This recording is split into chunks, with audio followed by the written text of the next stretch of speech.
Dari Bandung ini ada apa kedatangan tentang ada kegiatan apa? Baik. Ada pelaporan apa? Pertama-tama saya sampaikan ini merupakan kali ketiga aliansi ke Jakarta ke KPK. Yang pertama itu pada tahun 2024 bulan Juni, lalu 2025 bulan Maret, dan sekarang tanggal 10 April 2025. Nah, izinkan saya membacakan pernyataan sikap untuk kegiatan kali ini. Salam anti korupsi dengan hormat. Bersama ini kami yang tergabung dalam wadah aliansi swadaya masyarakat yang terdiri dari Ormas, LSM PMPR Indonesia, LSM Maung Kaboa, LSM Putra Jabar, Cakra Krisis Center, serta Solidaritas Pasar Tradisional menyampaikan: 1. Mengapresiasi dan mendukung penuh tindakan Wali Kota dan Wakil Wali Kota Bandung melakukan konsultasi kepada KPK RI beberapa waktu lalu. Ada harapan upaya pemberantasan korupsi di Kota Bandung dapat berjalan dengan serius dan baik bersama-sama dengan KPK RI. Kedua, mempertanyakan realisasi dan tindak lanjut laporan kami LSM PMPR Indonesia dan LSM Maung Kaboa pada tanggal 3 Juni 2024 terkait dugaan korupsi di Perumda Pasar Juara Kota Bandung.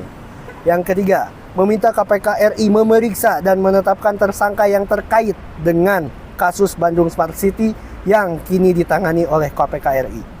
Yang keempat, meminta KPK RI untuk mengawasi proses rotasi mutasi jabatan di Kota Bandung karena ada kekhawatiran terjadi tindakan KKN dan transaksional. Kami, Aliansi Swadaya Masyarakat, sangat berharap tindakan nyata KPK RI dalam upaya pemberantasan korupsi, khususnya di Kota Bandung, sebagaimana telah dilakukan konsultasi dan permintaan pendampingan dari Wali Kota dan Wakil Wali Kota Bandung beberapa waktu lalu, menjadi sebuah komitmen KPK RI terhadap bangsa Indonesia. Demikian kami sampaikan, besar harapan kami KPK RI terus konsisten dalam pemberantasan korupsi di NKRI khususnya Kota Bandung, Jawa Barat. Ke KPK itu seperti yang dijelaskan oleh Kang Ajis barusan adalah kita mendukung Wali Kota Bandung dan Wakil Wali Kota Bandung atas konsultasi beberapa waktu lalu. Itu pertama. Yang kedua, kita mempertanyakan laporan sebelumnya tentang korupsi di Perumda. Dan yang saat ini kita melengkapi permintaan data terkait dugaan korupsi di Perumda. Lalu kita datang ke sini hari ini berkaitan dengan ada rencananya rotasi mutasi di Kota Bandung yang menjadi debat publik ya. Debat publik lah di ini, bahwa kalau saya berpikiran nanti diterangkan Bang Ardi lah, kalau saya sendiri sangat simpel lah ya. Di rotasi atau pengisi kekosongan jabatan di Kota Bandung itu, ya Wali Kota Bandung sebetulnya punya komitmen terhadap pemberantasan korupsi. Saya berharap Kang Ardi versi korupsinya pejabat Bandung gitu. Ya. Cuman yang hari ini penting bahwa kami akan selalu datang kepada KPK dalam upaya mendukung sikap Pak Wali Kota. Mungkin setiap bulan kita akan memberikan dukungan kepada KPK ya, atas sikap Wali Kota Bandung, sambil mungkin ya peran serta masyarakat dalam artian pemberantasan korupsi juga di sini diharapkan. Ini kalau nggak salah yang kemarin datang ke KPK dan memberikan tentang pasar ya, kalau nggak salah ya, pasar Bandung Juara. Ini untuk pasar Bandung Juara yang kami dilihat di publik ya, itu pasar Ciroyom kalau nggak salah ya, Ciroyom, Pasar Baru sama Gede Bage. Apa menurut Akang? Untuk Ciroyom ya karena sekarang mau direvitalisasi ya rencana itu. Kemarin juga kami berdiskusi dengan pedagang di Ciroyom bahwa itu ada kemahalan ya. Cuman kalau saya lebih kepada esensi dari Pasar Ciroyom itu habis 2024. Ya. Harusnya dikembalikan dulu ke pemerintah. Nah, biasanya dalam BAST berita acara serah terima harus diukur ulang. Ya. Dan kami juga menduga bahwa Pasar Ciroyom itu ada ketimpangan aset ya. Ada dugaan digunakan untuk pembebasan flyover lah gitu. Nah, itu pertama. Yang kedua terkait Pasar Baru, ini Pasar Baru menjadi polemik yang luar biasa gitu kan, sampai ada penyegelan terhadap ruang dagang oleh pihak ketiga dan sebagainya. Ini saya sangat prihatin. Maka kita juga sampaikan ke KPK bahwa KPK harus hadir di Pasar Baru terkait polemik di Pasar Baru. Kalau saya melihat bahwa Pasar Baru ini, mungkin pasar-pasar yang lain di Bandung ini khususnya menurut saya bahwa perjanjian kerjasama ini bisa dikatakan maladministrasi karena asetnya nggak jelas. Nah, yang kedua adalah terkait masalah Pasar Gede Bage. Oke. Pasar Gede Bage itu menurut saya dalam melihat perjanjian itu habis dari tahun 2020. Oke. Ya, ketiga harus menyerahkan aset ke pemerintah. Nah, tidak bisa langsung ke Perumda, harus ke pemerintah karena ada anggaran provinsi. Oke, siap. Waktu saat 2004 itu awal itu, maka etikanya harus diketahui oleh pemerintah. Nah, setelah itu diukur ulang pasum dengan pasosnya, baru diputuskan apakah ini dikelola oleh pihak ketiga atau dikelola sendiri. Oke, siap. Keputusannya harus dari pedagang juga dikumpulkan siap, kan, karena siap. kalau nanti direvitalisasi atau ke pihak ketiga, maka ada sewa yang nambah lah atau Ya, mahal. oke, Ini siap. harus keputusan pedagang. Nah, khusus Gede Bage itu kita pemerintah Kota Bandung ada 48,140.000 meter persegi yang harus diserahkan kepada pemerintah pada 2020. Ya. Nah, secara etika jangan dong sebelum ada lagi penyerahan jangan dilakukan perjanjian.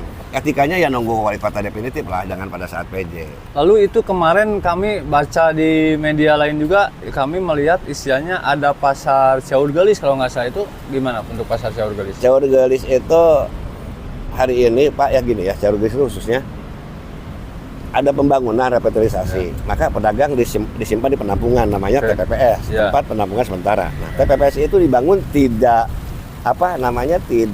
tidak permanen karena sifatnya sementara. Ya paling lama setahun. Nah, ini sudah hampir 6 tahun mangkrak. Nah, kan kekhawatiran pedagang juga kondisi berdagang dengan ketidaknyamanan, kekhawatiran misalkan, dan lagi juga pasar Caur Gelis itu ada implikasi hukum. Dulu itu teman-teman menduga ada markup. Nah, di lapangan itu taunya 29,5 miliar. Tapi ternyata bulan Juni waktu ada sidak dewan itu ternyata APBD Kota Bandung sudah mengusulkan 32,2 miliar. Itu biasanya kalau untuk pertanggungjawaban pasar siapa yang harus tanggung jawab? Ya KPM lah, Pak. KPM, setelah KPM? KPM dia kepada legislatif sebagai pengawas anggaran. Ya cuman kalau yang PD Pasar ini, yang Caur Gelis itu, Perumda Pasar Juara harus bertanggung jawab karena itu APBD. Cuman sementara karena kekhawatiran pedagang itu berdagangnya tidak layak, pindahkan dulu pedagang, tapi tetap persoalan hukumnya harus diproses. Karena ini APBD 32,2 miliar. Ya, cuman secara umum ketika masyarakat tahu bahwa di media banyak janji-janji palsu untuk menyelesaikan kasus pasar, terutama PD Pasar Juara ya, terkait dengan Caur Gelis yang janjinya di 2024 akhir sudah selesai, itu sudah viral sih di media. Cuman akan kita kembalikan kepada KPM, berani nggak KPM menindaklanjuti statement-statement dari pejabat yang berwenang untuk menyelesaikan masalah itu.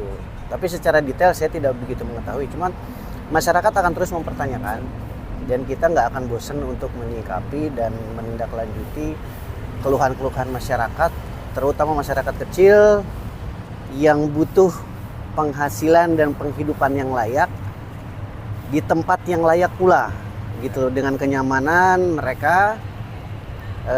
Ya alangkah baiknya ada tindakan tegas dari KPM selaku wali kota, dan saya pikir juga anggota legislatif jangan duduk-duduk manis seperti raja langit lah, saya bilang turun ke bawah deh gitu loh, lihat. Salut kemarin ada salah satu media yang upload kedatangan salah satu anggota dewan berdasarkan aspirasi. Saya pikir kalau nggak salah sebut saya Edwin Sanjaya ya yang datang ke Caur Gelis ya. Alhamdulillah, saya pikir anggota dewan yang lain ini jangan duduk manis di ruangan AC, coba turun ke lapangan bau-bauan lah. Lihat aspirasi masyarakat. Tadi barusan ada perkataan untuk mungkin alih fungsi jabatan mungkin ya? Apa penjual jabatan? Ya, terkait ada dugaan, laporan, informasi yang beredar terkait dengan rotasi mutasi jabatan di pemerintahan, kedinasan. Itu mungkin perlu kita dalami lebih lanjut. Tapi kalaupun itu betul apa adanya, saya pikir jangan sampai terjadi lagi rotasi mutasi jabatan dari eselon atas setingkat sekdis, kabid, dan kadis itu berdasarkan kepentingan. Saya pikir harus lebih bijak Pak Wali Kota untuk bisa menempatkan posisi tersebut sesuai kompetensinya. Karena bagaimanapun tidak, kita masyarakat aliansi secara umum juga pasti akan terus memonitor dinas-dinas yang nantinya kalau untuk Pak Wali Kota, kalau mereka bertindak di luar aturan, efek jangka panjangnya kan untuk pemerintah Kota Bandung juga ya. Oke, siap. Untuk Ini rakyat untuk juga. Wakabua, maaf ya, untuk Wakabua ini mau menanyakan untuk harapannya untuk orang Bandung ya, yang mengatasnamakan aliansi orang Bandung, dan dari Maung Kaboa, dari PMPR, dan dari aliansi yang lainnya itu apa harapannya untuk Kota Bandung itu sendiri? Terkait pasar ya. Terkait pasar dan mungkin dan lingkungan Kota Bandung, Pemkot Kota Bandung itu sendiri. Ya, karena momennya laporan pasar yang menanyakan pasar. Bagi saya ya, dengan teman-teman hasil diskusi lama, ada forum diskusi. Pasar itu hendaknya Wali Kota Bandung dan Wakil itu ditinjau ulang ya. Keberadaan Perumda itu harus ditinjau ulang. Dan apabila tidak pernah memberikan PAD, tidak sanggup, maka Wali Kota selaku KPM itu bisa melakukan, apakah itu dikembalikan ke dinas seperti PD kebersihan dulu itu pertama. Ya, sederhananya mending dibubarkan, Dibubarkan. ulang aja lah. Cuman kalau untuk dibubarkan harus diaudit independen. Audit yang lebih penting. Audit independen. Nanti hasilnya bagaimana kalau masih ada penyimpangan, nah maka diambillah keputusan. Terus lagi untuk lebih legitimasi ya untuk jajaran direksi. Karena kemarin seleksi di jalan direksi itu dilakukan pada saat PJ ya. Maka banyaklah silang pendapat di situ. Maka saya berpikir kayaknya ke Wali Kota harus berani melakukan open bidding ulang di jalan direksi dan jajaran pengawas. Kebetulan juga ada yang kosong satu direksi. Kan begitu. Itu harus disesuaikan dengan program-program pemerintahan Pak Erwin dong. Itu sangat berhak selaku KPM. Tidak terlalu rumit gitu kan untuk bisa melakukan open bidding ulang. Nah, untuk Kota Bandung itu saya tetap bergantung kepada harapan ya. Harapan saya melihat Kang Erwin dengan Kang Farhan ada upaya konsultasi ke KPK, itulah harapan saya. Mungkin dengan harapan itu Kang Erwin dengan Kang Farhan punya niat baik tulus memberantas korupsi. Dan hingga korupsi di Bandung itu bisa hilang, bisa tertib, masyarakat bisa sejahtera gitu kan. Oke, siap. Oke. Itu ada yang mau menambahkan lagi? Paling saya satu lagi gini, saya hanya mengingatkan kepada Wali Kota Bandung dan seluruh jajarannya, terutama di instansi kedinasan, jangan berpikir bahwa kedatangan kita ke sini main-main. Tapi intinya untuk seluruh dinas di Kota Bandung, kita akan bantu mengawasi tindak tanduk secara keseluruhan di seluruh dinas di Kota Bandung untuk membantu kelancaran program pemerintah Kota Bandung. Jadi semoga tidak ada hal-hal yang lain seperti kejadian sebelum-sebelumnya bertindak di luar jalurnya. Paling itu aja sih kita. Mungkin dari saya cuman kita mungkin akan terus mengawal program kerja dari Wali Kota Bandung dan wakilnya, terutama untuk kebijakan-kebijakan yang akan dilaksanakan.